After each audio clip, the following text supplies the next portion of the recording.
Baik, perkenalkan, nama saya Elisa Hana Melukman Gaul dari kelas 12 IPS 1 SMA Swasta Santa Teresia. Jadi, di sini saya akan mengerjakan tugas bahasa Indonesia, yaitu untuk memenuhi ujian praktek, yaitu menceritakan sejarah hidup. Jadi, saya adalah anak yang bernama Elisa Hana Melukman Gaul yang lahir pada tanggal 4 September 2007. Saya lahir di Rumah Sakit Elizabeth Batam. Saya lahir di keluarga yang sederhana, yaitu papa saya bernama Jelumban Gaul dan mama saya Asim Bulun. Saya merupakan anak kedua dari dua bersaudara, yaitu saya memiliki abang yang bernama Gorga Carlos Lumban Gaul. Jadi waktu saya kecil, saya dan abang saya sudah berpisah dengan orang tua saya, di mana waktu berusia 1 tahun, saya sudah dititip ke rumah tante saya, yaitu Tante Pudan yang saat itu baru nikah dan belum memiliki anak. Saya dititip ke rumah tante saya, dan pada saat itu mama saya kerja di Batam dan papa saya di Peranap mengurus ladang. Sementara abang saya tinggal di rumah tulang saya, yaitu di Aceh. Jadi sejak saat kecil kami sudah berpisah. Sebenarnya saya memiliki adik, tapi pada usia saya yang 3 tahun, mama saya keguguran. Karena pada saat itu, kata dokter, mama saya banyak pikiran. Jadi, adik saya meninggal dalam kandungan ibu saya sewaktu adik saya berusia 6 bulan. Karena kejadian itu, kami sekeluarga memutuskan untuk pindah ke Peranap agar mama saya tidak perlu bekerja lagi. Jadi, setelah kami pindah ke Peranap, di situ awalnya masih hutan, jadi mama saya tidak percaya akan bisa tinggal di situ. Tetapi puji Tuhan, dengan kehendak Tuhan, kami bisa hidup nyaman di situ. Seiring berjalannya waktu, tibalah saatnya umur abang saya yang 5 tahun, yaitu tepatnya dia akan TK. Jadi waktu TK, abang saya di-TK-kan di rumah bau saya, yaitu Peranap Kota, karena sewaktu itu tidak ada kota di desa kami. Tetapi karena abang saya selalu nangis-nangis dan rindu kepada mama dan papa saya, abang saya putus TK 6 bulan. Jadi abang saya itu TK hanya 6 bulan, lalu pulang kembali ke Peranap bersama kami.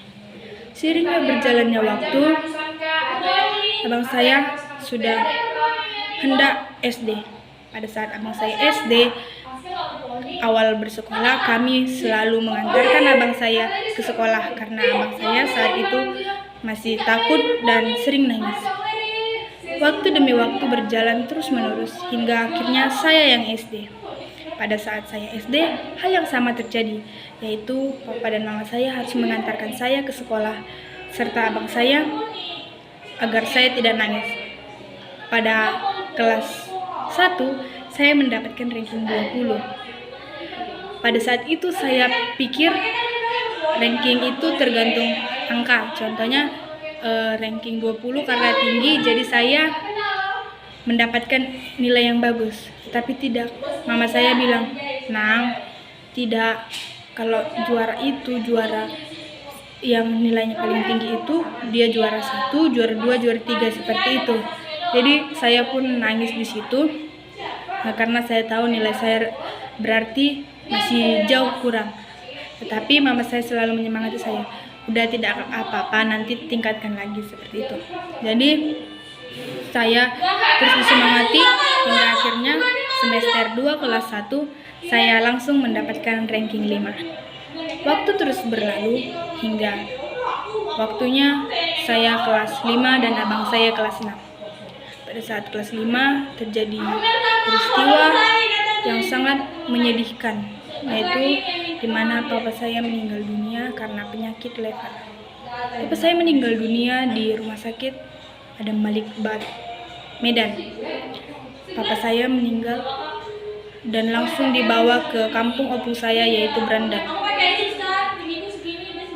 Setelah papa saya meninggal, papa saya dikubur, lalu kami pindah ke jalan yang lebih poros, pindah rumah, dipindahkan oleh tulang kami, saudara-saudara dan lainnya seperti Amang Boru, tante, dan lain-lain. Jadi pada saat waktu berlalu begitu saja hingga tiba saatnya abang saya SMP dan saya kelas 6. Waktu saya kelas 6, saya pernah mengalami peristiwa yang sangat menakutkan, yaitu saya pernah tenggelam di sungai yang arusnya deras. Pada saat itu sewaktu les kelas 6. Waktu kelas 6 kan ada les untuk ujian nasional seperti itu dahulu. Jadi saya waktu les tidak pulang ke rumah karena sangat jauh. Jadi saya bawa bontot, dan pada saat siangnya sebelum les masuk, saya dan teman saya berenang, dan ternyata sungai itu arusnya sangat deras dan saya pun hanyut. Untung ada teman saya yang bernama Suci Ramadhani langsung menolong saya dengan cepat, dan teman-teman yang lainnya. Jadi waktu berlalu, saya pun SMP. Pada saat SMP ada virus COVID-19 yang melanda Indonesia, di mana karena adanya COVID itu kami tidak bisa bersekolah dan dekat satu sama lain. Jadi kami dibagi menjadi 2 shift, yaitu shift pagi dan shift siang. Dan karena COVID itu kami juga ada belajar daring. Jadi karena daring lewat HP, kami hanya ke sekolah mengantar dan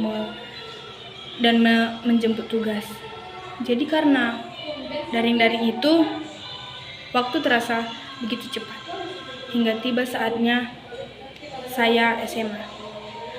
Saya SMA di SMA swasta Santa Teresia karena pada saat itu abang saya udah SMA di situ. Sebenarnya kami dari SMP sudah ingin SMP di Teresia. Apa saya udah lama tahu, cuman karena ada sesuatu yang melanda keluarga kami, yaitu papa saya meninggal, dan abang saya juga saat itu masih kecil. Jadi kami SMP dekat saja di situ karena nggak ada juga kawan mama. Jadi SMA aja kata mama di Teresia, ya udah SMA. Jadi pada saat saya hendak berangkat SMA, puji Tuhan tabungan mama saya sudah cukup, dan mama langsung membangun rumah baru agar rumahnya lebih kokoh, karena kebetulan saat itu juga masih papan. Jadi rumah sekarang puji Tuhan sudah beton agar mama bisa nyaman tinggal sendiri di rumah walaupun sendirian. Jadi awalnya di SMA Santa Teresia itu saya merasa minder karena pertama kali masuk saya melihat teman-teman saya cantik-cantik, putih-putih, dan saya berpikir otomatis mereka pintar-pintar. Kebetulan juga SMP saya tidak terlalu terkenal, dan saya sangat merasa bagaimana ya kalau aku tidak bisa.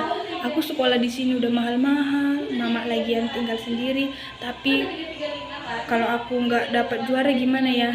Tapi seiring berjalannya waktu, puji Tuhan saya bisa mengikuti pelajaran dengan baik, dan saya mendapatkan ranking 3 dari kelas 11.